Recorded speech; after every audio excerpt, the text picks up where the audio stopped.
Click the links to join the channel here or over on Subscribe Star. So Hollywood, it's like Hollywood a-hole says what. Here's the thing. There's a lot of people triggered on Twitter about Doomcock, especially gets them mad because he talks about inside information he may or may not have. And the thing is, when they get in these like left wing Twitter kids get so triggered by Doomcock, Yellow Flash, and Nerdrotic talking about monetizing movies. It's like they're talking about pop culture. You don't have to listen to their channels. I don't know why they get so triggered by that. And the funny thing is they're like Doomcock is talking about the original. Probably should have used the euphemism for that name. He's talking about the original properties themselves, and be able to monetize it very well. And these Twitter kids get so outraged about that, but they're not watching the original properties themselves. Like that when Disney came out in 2015, there was a big left versus right, youth versus older division, like parents versus their kids division over that. But it wasn't like the underlying Disney movies weren't getting watched. And that's the same, like they got watched once, but they didn't get watched twice. That's why because they made $4 billion. Yeah, but a Disney property like that should have made more than that. And they go, so what, how are the toy sales? Oh, we're not going to talk about the Rose Tico dolls. That's the point, is the toy sales, the merchandise is supposed to make, for a movie like that, it's supposed to make even more. Especially if you're familiar with the history of the 77s when New Hope came out and they suddenly go, oh my dear God, we need to make toys. Like if, say, New Hope made $20 million at the time, would have been a lot. Thanks, inflation.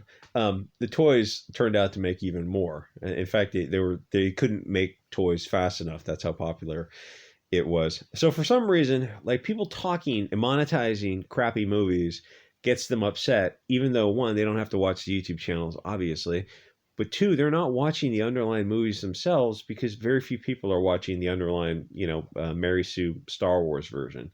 Though they're recently getting triggered all over again about how much of a Mary Sue the Mary Sue Star Wars version is for some reason. Anyway, so everything coming out of Hollywood is a lie. Oh, and the other thing about Doomcock that gets him upset is he says, I think he says he has inside information. And they go, oh, well, his predictions are half right, half wrong. That doesn't mean, in his defense, that he doesn't have inside information. If you remember that book, it was later made in a movie by Stephen King, Dreamcatcher, where they're sitting there in a expedition or a big SUV, and the guys in the front seat and the aliens who have some mind reading capability, a little bit and the guy, I forget the guy's I think it was that black guy. He was playing like an army guy, and he's got a pistol in his hand. He's playing around with it. And he's talking to the aliens, and he blows one of their heads off. And like while they're in the car, and he's talking to the alien. He goes, "You didn't see that coming, did you?" And the aliens, it goes, yeah, we can read minds, but we can't read a mind that doesn't know what it's going to do next. And I thought that was fantastic. But that also kind of describes Hollywood a little bit, because they're in this echo chamber for sure. Where like they will lie to your face and they won't even know they're lying, but it's just kind of accepted that like everything in Hollywood is kind of a lie. Like, oh, hey, we're going to go ahead on this project. It doesn't mean anything until the money's actually in your hand. I always get paid up front. Hollywood accounting is kind of its own video. And the next thing is like there's a lot of pharmacological enhancement going on in Hollywood, where people are kind of flighty with a lot of things. Like there's a lot of that going on in Hollywood where it like nothing matters until you're actually filming, and then it's like, oh, I guess we actually were going to go ahead with this project. So I'm saying you literally could he literally could get inside information, but if there's so many things at play.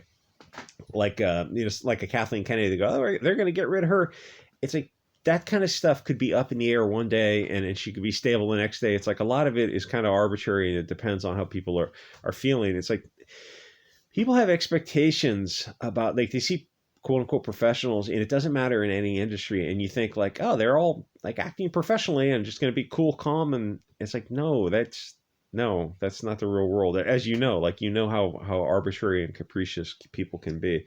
So for Indy5, everything these guys are saying, just assume it's a lie. And the second thing to assume is whatever you don't want to see in the movie is probably what you're going to see. And you don't have to be some movie genius to go, oh, so you're probably going to see the woman. She's probably going to put Indy in his place, something to do with like feminism, and he's going to be kind of an old dinosaur. And the thing is, in the earlier movies, he wasn't sexist, so that doesn't. It's kind of hard to like. That just wasn't an issue in earlier movies. But buddy, friendo, this isn't earlier movies. This is post post Trump derangement syndrome in 2016 and post BLM riots in 2020. This is we're at this soft Bolshevik revolution. So you're going to see a bunch of just insanely, insufferably woke, preachy, garbage talking points, and they're going to have to strawman Indy to put him in this position where she has to. I'm sure they're going to. Like, even as I say it, I just cringe thinking about how you do that to the character, but they're probably going to find a way to do it. I just think of Star Wars and Harrison Ford in the role of Star Wars. Like, oh God. Every time I think of Disney Star Wars, I just think, what a wasted opportunity. How did you had billions of dollars and you wasted that opportunity? Well, this is kind of a similar, if you're in your 40s or over 40s, then the Indy and the Star Wars, the cultural phenomenon, the power of them in the 70s and 80s, you have to be over a certain age. And if you're over 50, you probably really, really know it. Even if it's kind of before our time a little bit, we saw it on the TV at the time. The power of those movies, the Disney, the Star Wars in the 70s and the 80s, and then the Indiana Jones stuff, unbelievable. The cultural impact, and trying to explain it to people now, where culture is so diffuse. Like trying to explain a concert to somebody, like a concert in the 70s or 80s, you can't convey it, because nowadays you go to a concert, everyone's filming it and live streaming it. And it's special events are special because they're rare. And like you go to a concert now, it's like, oh, it's not special because it's not rare. And there's so many other distractions. And like, that's just part of the digital age that kind of happened. I kind of think of it as like the Atari 2600 kind of kicked things off. And because that was the first thing that took people's attention away. Like before that, you were really focused on the moment. And you went to a concert, it was like concerts were these talismanic, magical events. Even the 77 Disney, not Disney, 77 Star Wars New Hope that came out, it just blew the tits off of everybody. One, because there wasn't anything like it, and two, because there weren't the same amount of distractions, and you just can't explain that. Like, no, going to a Taylor Swift concert nowadays for kids is a lot of fun, but it's not like you're like trying to explain the Beatles or Elvis or Buddy Holly to somebody, or who's that, the pianist who was like, that guy just played crazy piano. So you try to explain, women throwing underwear on stage and just fainting and all this kind of just, it's impossible to explain when you go to a movie now, or you're watching a movie now at home, but you have your phone in your hand. It's like, it's just not the same. It's not the same cultural impact. And it's a shame, because it's like special things are only special when they're rare. Anyway, so take whatever you're looking forward to about Indy, and I mean, probably the best thing is just not to see it, because Indy 4 was a nice way to tie everything together. It summed up you had the series, you had the original actor from some of the actors from Raiders that were still alive got to be in it. It's like it tied everything together. He was, I don't know, he was in his 70s, but he was moving around pretty well. It's fine. This is something else. Anyway, so he releases some tweets. I think he deleted one of them. Like Terminator, they said this with the last Terminator, the girl power Terminator that nobody saw, not even women saw that Terminator. Kevin Smith, who I kind of half like. Kevin Smith, I have a hard time hating him. He's just he smoked himself developmentally disabled, to borrow from Half Baked. He made the He-Man thing, and I mean, it's like he didn't make it. He was just, he was put in that position. And he was given a paycheck. It's like, you can't expect, by now you got to know Hollywood is over. So I mean, if anyone is looking forward to this, like, why? I mean, at what point do you learn your lesson? At what point do you learn your lesson? You go like, oh wait, when they say Hollywood is over, yeah, I mean, really, Hollywood is over. 2016 Trump derangement syndrome was a point in the Hollywood timeline. 2020 BLM riots is kind of the end of it. I don't see Hollywood, how they pull themselves they've painted themselves in this corner. I don't see how they turn that around. I think they're hoping that people will slowly get on board with it through like generational brainwashing. I hope they go bankrupt first, and to say like, oh, YouTube or Disney going bankrupt, is that possible? Eventually you run out of other people's money, and then when you decide like, oh, we need to start making money again and get the audience back, it's like, well, it's like with comic books, when you lose the audience, you kind of generationally lose the audience. where you look at Star Wars, you go, oh, Star Wars is a dead brand.